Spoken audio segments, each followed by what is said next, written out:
Okay, so picture a 19th century French educator.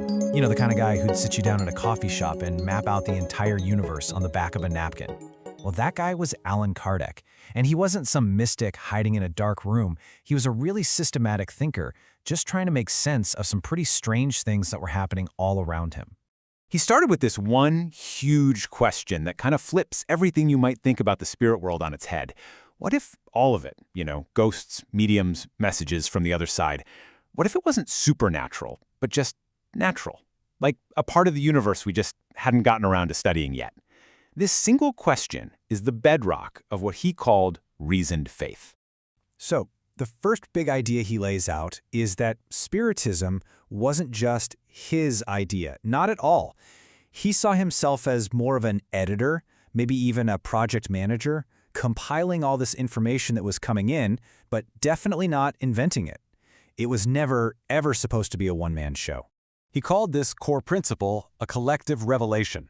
So this isn't the story of one prophet climbing a mountain and coming back down with a set of rules. No, this was something happening all over the place, to lots of people, with its own built-in system of checks and balances. So how's that work exactly? Well, according to Kardec, the source of the information was, the invisible inhabitants of the universe, or what he called spirits. And the method was just fascinating. The same basic ideas were being communicated through thousands of different people all over the world, pretty much at the same time. This created a natural safety net, right? If one person got a weird message, or maybe tried to twist the teachings for their own benefit, the overwhelming consensus from everybody else would naturally correct the error. And that's why you could almost call it the world's first open-source philosophy. It's totally decentralized, it's collaborative by nature, and it's designed to be self-correcting. No single person had the keys to the kingdom. The entire community was verifying the information together, in real time. Now, this idea of using logic and consensus, it flows right into the next major pillar of spiritualism. For Kardec, one of the biggest conflicts of his era wasn't between countries, but between science and religion, the lab and the cathedral. He was convinced spiritualism could be the bridge to finally unite them. And his solution was just really elegant. He basically said, look, science and religion aren't enemies, they're partners, just studying two different sides of the exact same universe. Science, he said, has the material world covered. It's awesome at explaining the laws of matter. Spiritism, he proposed, just does the same job for the other side. It explains the laws of the spiritual principle. And he wasn't just talking a big game about science. He made this incredibly bold statement, basically building a respect for evidence right into the doctrine's DNA. He's saying, hey, we are not afraid of the truth. If you can scientifically prove a point is wrong, then we'll change that point. It's that simple. And what that means is that Spiritism was never meant to be this static, dusty old set of beliefs carved in stone. It was designed from the ground up to be a living doctrine, one that could, and really should, evolve right along with us as our human knowledge grows.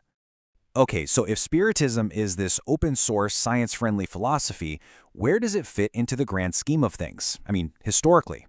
Well, Kardec had an answer for that too, and he placed it on this huge timeline of human spiritual development.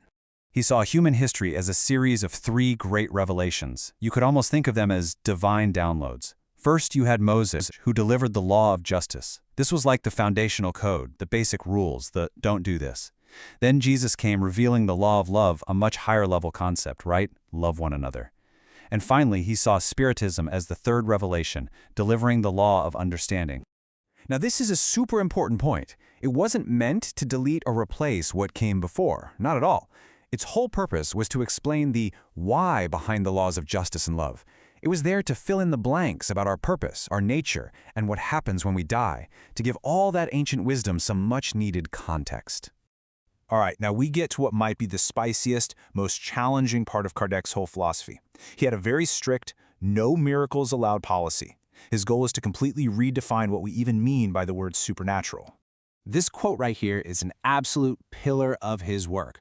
No exceptions. No divine interventions that just randomly break the rules of the universe. For Kardec, if something happens, anything, it has to be operating according to a law of nature, even if we don't understand that law yet. Which of course brings up the most obvious question, right? If there are no supernatural events, then how in the world do you explain the central thing in Spiritism, communicating with spirits? Kardec's answer is just so direct and, honestly, revolutionary. He says it's not supernatural. At all. It's simply the result of a natural law that, up until his time, humanity just hadn't been able to really identify or study in a serious way. The best way to get your head around this is to think about something like electricity or magnetism. Before we discovered the laws that govern them, they would have seemed like pure magic, right? This weird, invisible force. But once we understood the principles, they became a part of science. Kardec argues that communication with the spiritual world is exactly the same, just another natural force waiting for us to understand it. So, all of this, it brings us right back to the central takeaway of Kardec's entire approach. It's all about establishing what he called a reasoned faith. He's pretty much begging the reader, don't just take anyone's word for it, not even his. Use your brain. Scrutinize the evidence, especially since it's coming from so many different sources. And if you do that, he says, you might just start to see the spiritual world not as something spooky or magical, but simply as another frontier of the natural universe, just sitting there, waiting for us to explore it. And that kind of leaves us with this really fascinating question to chew on, doesn't it? If things like electricity and maybe even spirit communication are just natural laws we eventually figured out, what other fundamental part of our reality is hiding in plain sight right now, just waiting for us to find the right tools to measure it? What's the next natural law we're on the verge of discovering?